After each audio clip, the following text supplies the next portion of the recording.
Hello po! Welcome po sa aming YouTube channel na Saturday Vlogs dito sa Australia. Weekend ngayon. Ilang weeks na ba tayo nandito? 3 weeks. 3 weeks na kaming nandito sa Melbourne. Ngayon yung unang araw na lalabas kami ng suburb namin or at least ng area namin. Kasi ang mga pinupuntahan lang namin nung mga nakaraan ay yung magkakatabi lang ng mga suburb dito. Kasi nga yung pag bumibili kami sa Bunnings, sa Spotlight, nagpapadoktor si baby, ganun. Pero ngayon pupunta tayo sa CBD. 25 kilometers, 31 minutes na lang ang biyabiyahin namin. Unang beses namin, hindi naman una kasi dati namasyal na kami dito para kaya nakita na namin ang CBD. Pero ngayon nakakasama namin si baby, first time namin pupunta sa CBD. So samahan nyo kami. Ang daming sanga-sangang kalye dito. Nakakalito sa mapa. Namali na kami ng biyahe. Pero nagre-route naman yung mapa. Ang dami kasi, ang busy ng road nila dito. Take exit west 4 to merge onto Sinling toward Melbourne Airport. Ganyan dito, may mga ang tawag dyan, noise, acoustic wall. Kasi yung after niyang acoustic wall na yan, bahayan na yan, residential area. Parang sa kahabaan ng mga gantong road, yung motorway, may ganyang acoustic wall. Kaya nga, ang lapad, ilan yung lane? 1, 2, 3, 4, 5, 6, 7, 8 8 or 9 na lane.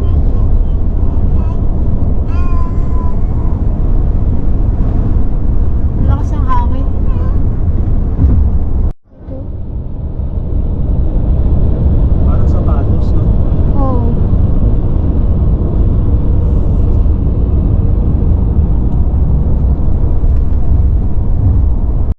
Dapat dyan tayo.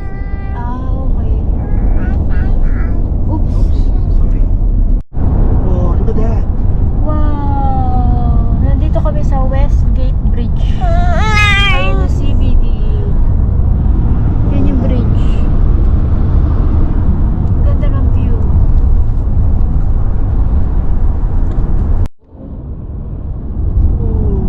Ibang bridge na naman to. Ano kayong tawag sa bridge? CityLink. Opo. In 2 kilometers, take exit 6 onto Racecourse Road toward 8. Ayan, malapit-lapit na kami. Hindi, parang diretso. Diretso lang. Oh. So, 3.4 kilometers na lang. Nakalabas na kami sa wakas sa freeway. Medyo naninibago ako sa freeway kasi nabibilisan ako. Nabibilisan ako sa speed. Although, ano ba yung speed dun? 80 at saka 100 nga lang. Medyo naninibago ako. Tsaka yung behavior ng mga driver, naninibago ako dito. Parang iba pa din. Tsaka nakakalito yung road nila. Sobrang daming lane na patong-patong. Merong pag lumiko ka, bababa ka, tataas. May papuntang tunnel. Ayun, kaya may isang exit kami na iba. Buti na lang mabilis naman mag-reroute yung mapa. So, ngayon ay nandito na tayo sa saan na kaya itong lugar na to? First time lang namin napunta. Pero papakita ko sa inyo yung mamaya pagbaba natin.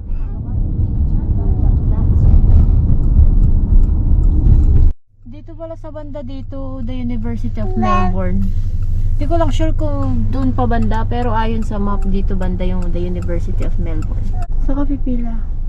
Pwede ba ako mag-right? Wala ka, paano yun? Huwag ka na lang mag-hook turn. Ay, paano ba? Okay, may pilahan, no? Pwede, Ay, kakanan buti na na. ako. Buti na lang walang tao. So, meron ditong hook turn na tinatawag, pero hindi pa namin alam paano yung hook turn. Wala namang kotse. Ang hirap ng hook At the turn. roundabout, Same first concept exit ba onto yun? Ellen Street. Then take the first right onto Rathdown Ang Street. ganda ng mga building dito. May luma, may bagong magagandang fasad. Next time gagala tayo ng biyahe. Ang ganda oh. At the stop sign, turn right onto Rathdown Street. Then the destination is on your left. Malapit na tayo. Tayo. 250 meters na lang. Nag-park kami sa baba nitong museum na to. Pumunta na kami dati dito. Ayan yung Melbourne Museum. Pero doon muna tayo una sa Brickvention. Tapos punta tayo dyan mamaya sa loob niyan. Tapos ito yung university. University to, di ba? Hindi. Ay, hindi pala. Ano ba to? Diyan lang Nagka-graduation, no? graduation dati. Oo nga.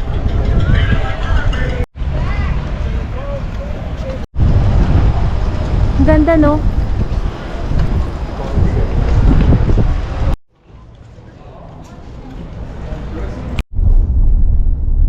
Ayan. Nakalabas na, parang palabas na kami ng city. Next time, ito naman yung explore namin. Baka magbabiyahe na lang kami. 4:23 na ng hapon. Natapos kami doon sa Brick Convention. Brick, ano ba yung tawag doon? Brickvention. Brickvention ng mga 3:30. Tapos, or 3 o'clock. Tapos, kumain lang kami saglit doon sa Melbourne Museum, sa cafe doon. So, ngayon naman, punta na kami sa IKEA. Saglit lang. Kasi ang layo ng IKEA parang sa aming bahay malayo siya. So since nandito na kami, puntahan na lang din namin para hindi sayang yung ibinyahe namin. Saglit lang kami dun hanggang 6 magko-close ang IKEA. So 9 o'clock pala. 9 pala, no? So target namin mga 6 o'clock, sana pa uwi na kami. Ang ganda, oh, ang dami namin nakitang park. Next time familiar na kami dito. Unang beses pa lang naman namin nakapag-drive at nakaikot dito.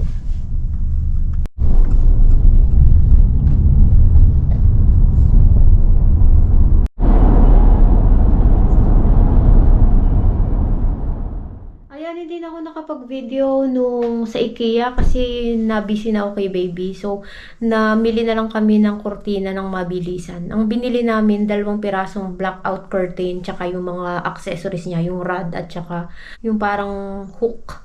Kasi nung lumipat kami dito, medyo maliwanag yung room na tinutulugan namin. Eh si baby, sanay siya na kapag siguro mga 7 to 8 months, sanay siya na pag natutulog, madilim na. Yung totally na madilim. Kasi nung 7 or 8 months niya, napansin namin kapag kami konting liwanag, naglalaro siya pag nagising siya ng madaling araw. So nung ginawa namin na madilim talaga yung room, dire-diretso yung tulog niya. Kaya nung lumipat kami dito, isa yun sa inuna naming gawin, yung magkabit ng blackout curtain para mas mahaba yung tulog ni baby. After nun umuwi na kami, hindi kami talaga lumalabas or lumalayo from our suburb. Parang dito lang kami sa mga kapitbahay na suburb kasi dito mismo kumpleto na yung mga kailangan namin. So unless imbitahan kami ng friends namin sa kanila or gumala sa CBD, or yun nga, may pinuntahan kaming gusto ni Del, yung Brickvention, doon lang kami lumalabas or lumalayo dito sa suburb namin kasi nga yun nga yung mga kailangan namin lately na mga pamilihan, katulad nung pang improve dito sa bahay namin, yung mga kailangan namin, nandito lang sa paligid, mga 5 kilometers away dito sa aming bahay. So, yun lang. Salamat sa inyong panonood. Salamat sa pagsuporta nyo sa aming YouTube channel. Salamat sa mga comment nyo especially nung lumipat na kami dito sa Melbourne, na maraming nag-comment na welcome to Melbourne. Salamat po sa panonood nyo ulit sa aming YouTube channel kahit na sobrang tagal naming hindi nakapag-upload. Salamat sa panonood nyo ulit. Na-appreciate namin at sana ay supportahan nyo pa rin ang aming YouTube channel kahit na medyo mabagal yung upload namin. So maraming salamat po sa inyong panonood. Mag-ingat kayo palagi, stay safe and God bless you. Maraming salamat po. Hanggang sa muli. Bye-bye!